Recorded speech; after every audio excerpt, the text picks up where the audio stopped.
Duke Devlin, is that a furry?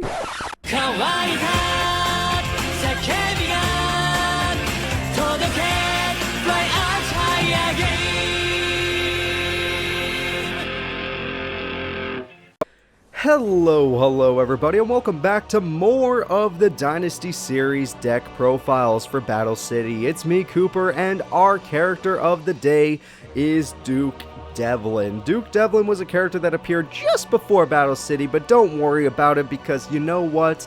He did hang out with Yugioh and the crew during the Battle City tournament, and especially on the blimp when they all went to the cyber world and all that stuff, which is where I got some of his cards, along with his duel against Joey and his duel against Yugioh, because a lot of his dice monsters ended up being regular Yu-Gi-Oh cards.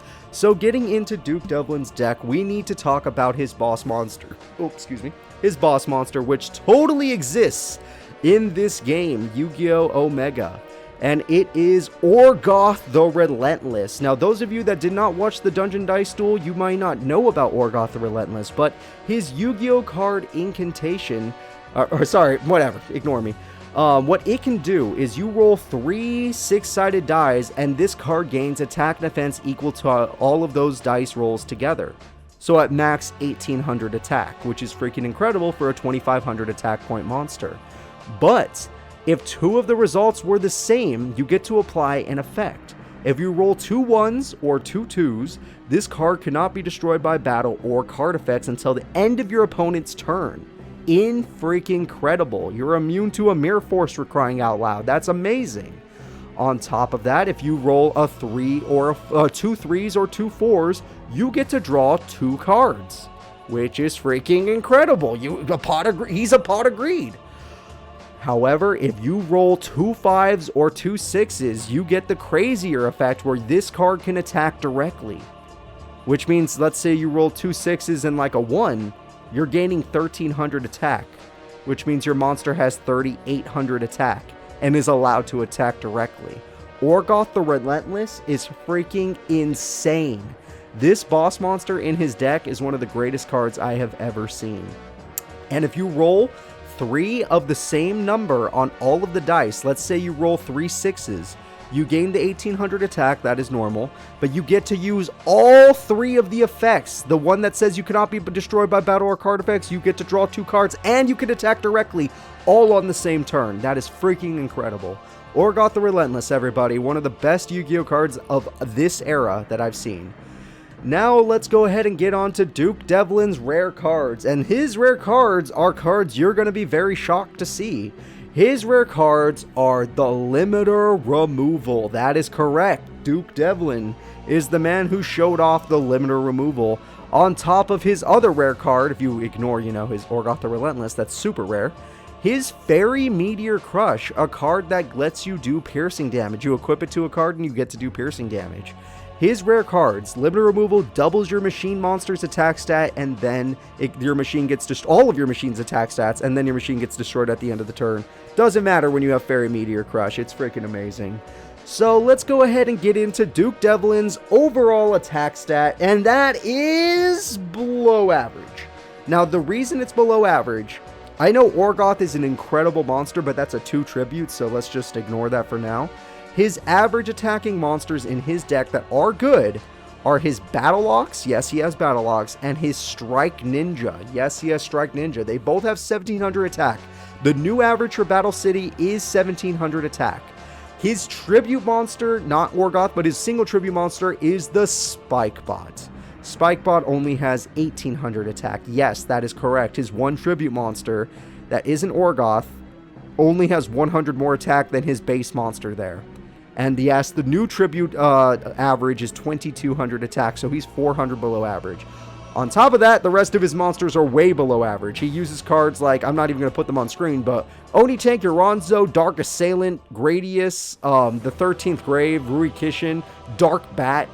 It's just gross. It's just gross. Most of these monsters are complete ass. The only reason he gets a 3-star attack stat and not less is because Battle Ox and Strike Ninja are good, and Orgoth is amazing. That's it. So, moving on to his defense stat. It is also not good. No, I got nothing good to say here. His Orgoth, once again, has 2450 defense. That is really nice, but still not good enough. because it's a 2 tribute monster. You're not going to see that very often. His Oni tank is above average at 1700 defense. I will give him that. Other than that, he has Yoranzo at 1500, which barely hits the average, and the rest are far below or below average.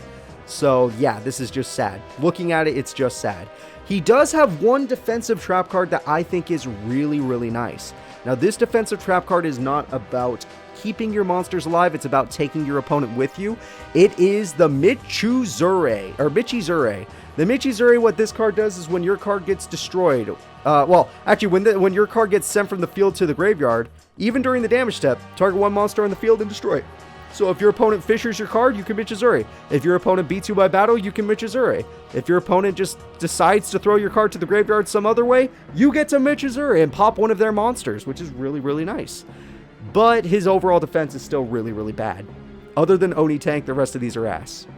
So let's go ahead and move on to his speed stat. I have nothing nice to say about this man. Jesus Christ.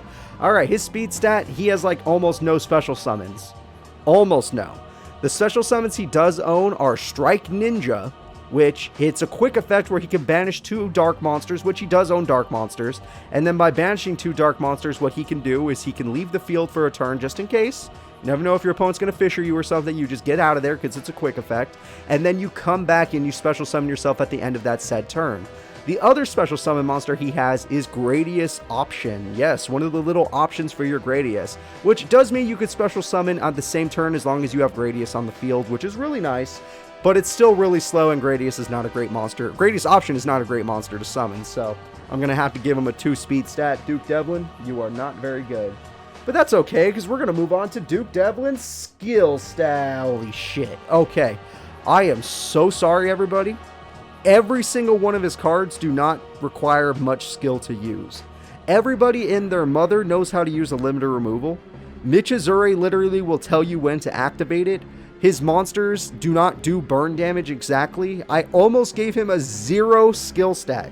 The only reason he does not get a 0 skill stat is because Orgoth the Relentless has a chance of attacking directly, which technically could be seen as some sort of, not burn, but another type of victory. But god damn, man, that's just sad. Yeah, Orgoth the Relentless has a chance of being skillful.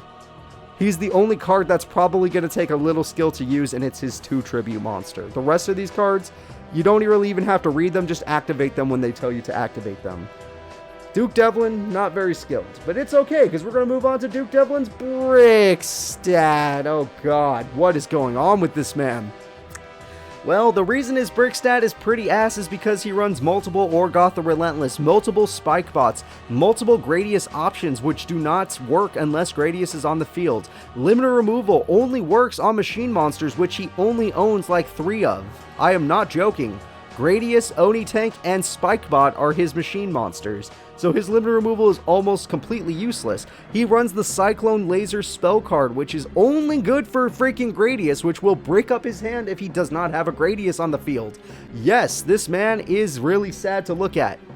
I am sorry, the brick stat is up there. Duke Devlin, you are disappointing your fans. No, take this. No sexy music. You're just a disappointment. I probably couldn't use the sexy music anyway because freaking I don't want to get copyrighted. So let's go ahead and move on to the potential of Duke Devlin, which is, yeah, this guy's not winning the tournament. No, I know Weevil won the tournament, and I said he only had 1 star and that he wouldn't win the tournament. But even if I got Duke Devlin, I wouldn't win the tournament. This deck is ass. I am so sorry, guys. This deck is ass. Other than Strike Ninja and Orgoth, everything else is a normal monster. His traps are bluch. Michizure is good, but his traps are bluch. His limiter removal is really good, but it only works on 3 monsters, and Spikebot's the best it can work on. That's no. That's a no. I'm sorry, guys. This guy has no chance of winning the tournament. He gets half a star. He almost got 0 stars, but Orgoth is the only reason he didn't. If he somehow... if somebody who plays this character somehow gets Orgoth out, Orgoth can win them the duel. Orgoth is the entire reason this guy gets half a star. And the reason it's only half a star is because Orgoth is not easy to summon. So, yeah, blah. I'm sorry. I'll see y'all next time. Thank you all for watching. If you like Duke Devlin, I apologize because I have nothing against the man. I also like him. But his deck is just no. Please remember to like and subscribe, and I'll see you next time.